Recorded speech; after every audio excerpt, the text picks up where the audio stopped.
Today on Keep Alive, let's talk about the homeless and where we feel the homeless is headed. We'll be right back.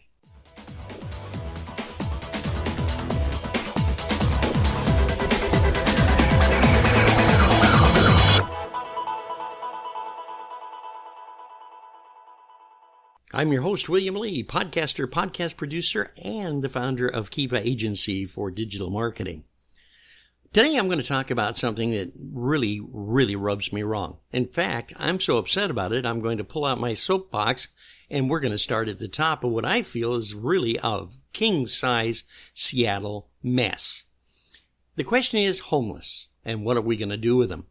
Well, as we all know, the city of Seattle has decided that because of the problems with homelessness, 9,000 of them to be exact on the streets right now, sleeping in parks, under benches, by garbage cans, etc., that they have to do something. They have to come up with more money to produce a better lifestyle for the homeless. Hey, that's pretty unique, isn't it? Let's stop and think about it for just a moment. You know, there's really three classifications of homeless. There's those that are the nomads that really have their campers or different vehicles that they actually live in and seem to be very content doing so. They've figured out where to find the freebies, when to move and when not to move, areas to stay away from. In fact, they probably have them all mapped out where law enforcement has been getting really rough on them. Those nomads have no intentions of ever doing anything but what they're doing. They've already worked the system. They already have money in their pockets coming from federal and state programs such as food stamps, SSI, and etc. So why should we worry about them? Why not worry about those that actually need help? And that's the next category. The next category, the ones that I really am concerned about. It's not the guy that's writing the big sign that congests traffic on the corner with a sign that says, "I haven't eaten, I need help. Please, God bless." The ones that are waiting for you to roll down that window, rip out a $5 bill and hand it to them so that you can either buy beer or even a little bit of that good old recreational drug that seems to be building a lot of tax concern for the state of Washington. Well, what are you going to do with those folks? They have no inclination either of really doing anything but moving from one spot to another. Most of them don't have cars. They have tents or would-be shelters or tarps that they build into their little Taj Mahals on illegal property or city property or private property, leaving a horrible mess behind them that the taxpayers get to clean up when law enforcement finally has the right to go in and move them out. What can we do? We are already paying taxes, and the city of Seattle has decided that, hey, we can go one step further. We can just come up with a head tax and tax the big businesses who obviously, just because they feed our communities with jobs, economic success, and development, let's just take part of their profits away from them and let's give it to the poor who don't want to work, move forward, those that can, that is. Well, what about the ones that need a helping hand up? Those would be the ones that have mental problems or people that are wandering around with PTSD. You know, a lot of vets are on the streets right now, and a lot of them didn't want to be there to begin with. They need help. These are the ones that I look forward to trying to give a helping hand to. A helping hand up, not out. You're going to hear me make that statement a lot. And right from the top of my soapbox, I want you to understand that a helping hand up is when you take a program and you bring a family from the street back into the workplace, back into the communities where they can actually achieve and make their lives meaningful. That's the ones that I like to work with. Of course, we can't overlook the ones that are hooked on drugs, booze, and, the other group, of course. The ones that supply them, because, they're entrepreneurs. Those drug dealers don't have to pay head tax, of course, and they do run the risk of being thrown in jail. So I guess it balances, doesn't it? Well, the council in the city of Seattle has decided with this head tax that they can take that extra money and put it back into society, helping those who cannot help themselves. Let's rewind the tape for just a moment. Now, in the past, it's a very known factor that many of the churches and organizations have been trying to give a helping hand up that didn't toss the taxpayers dollars out of their pockets, or big business, who really doesn't have the moral responsibility to feed the poor. They tried very hard with their limited resources, working hard, volunteering, and working with these people that needed a hand up to get them off the street. City of Seattle, of course, was responsive to that by just kind of working around it a little bit. Well, first of all, you've got the legality situation. Well, homeless people have the same rights under the Constitution as we do. The laws affect them the same way.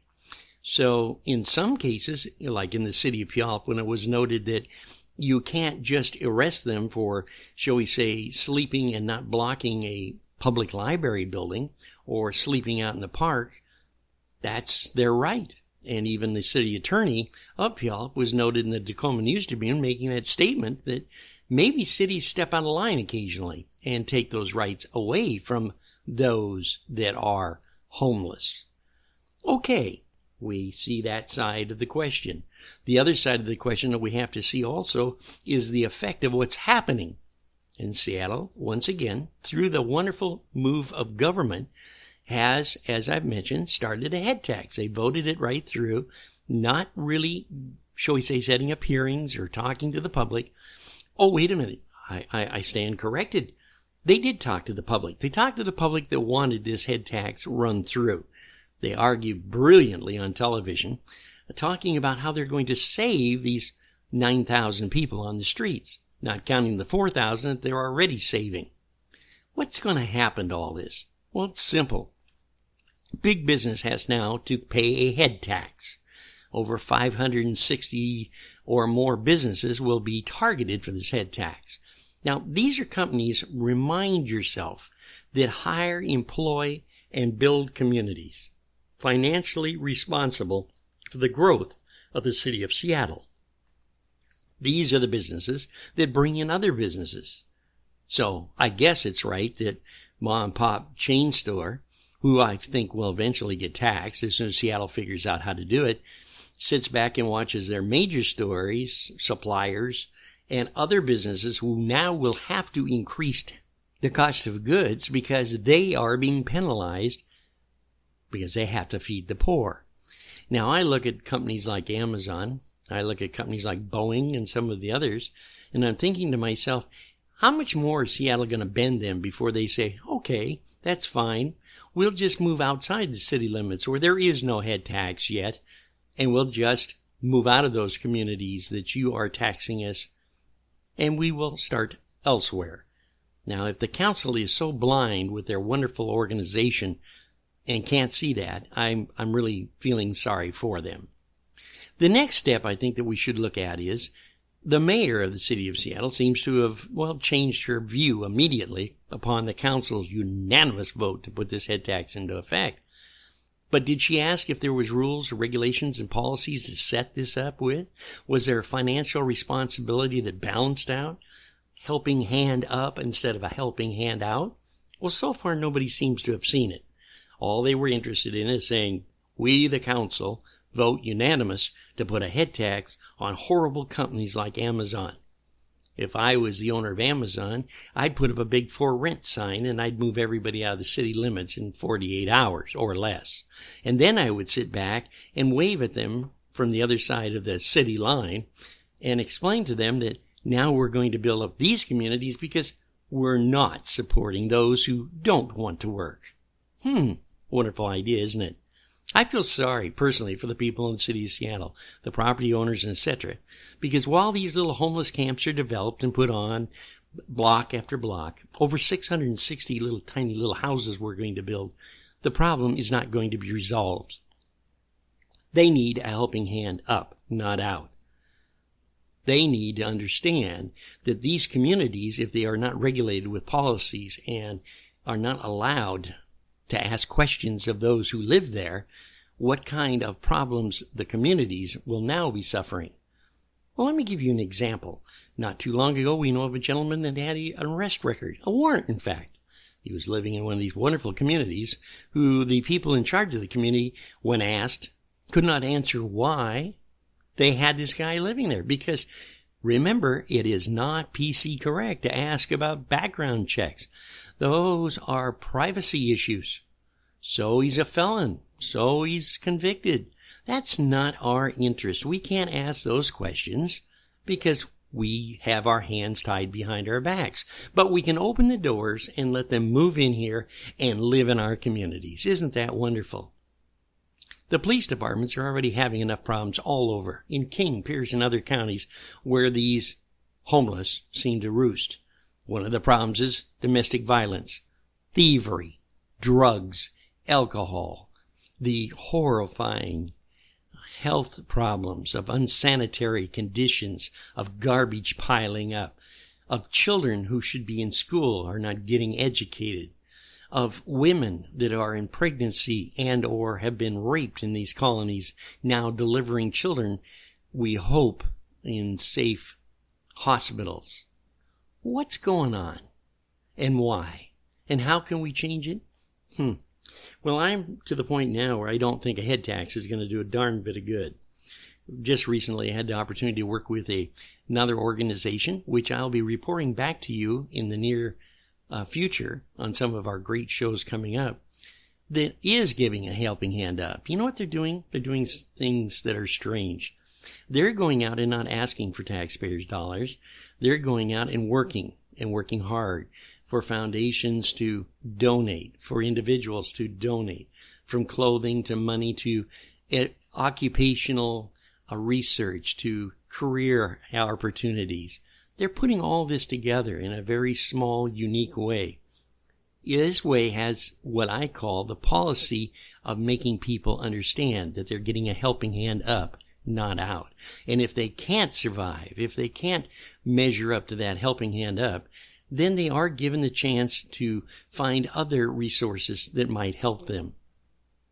Is this a good program? Yes, it is. And it's too bad that the city of Seattle, who is now going to flitter their time away and try to figure out how to make this program interject to those who need it a helping hand up by flushing more money into the system without any real financial responsibility. The taxpayers of Seattle and the business owners of Seattle should be up in arms and furious about what's going on. In fact, I would venture to say that if tomorrow there was a recourse of being able to, shall we say, recall these people on the council and their leader, the mayor, I'm sure they'd probably be under the unemployment guidelines of how to collect their unemployment checks within a very short period of time. There's a lot of good people out there, folks, that need help. And there's a lot of people that just need to understand the difference between a helping hand up and a helping hand out. In conclusion for today's show, I want to just underline this point with you. Let's not throw money away. Let's let Seattle do their thing.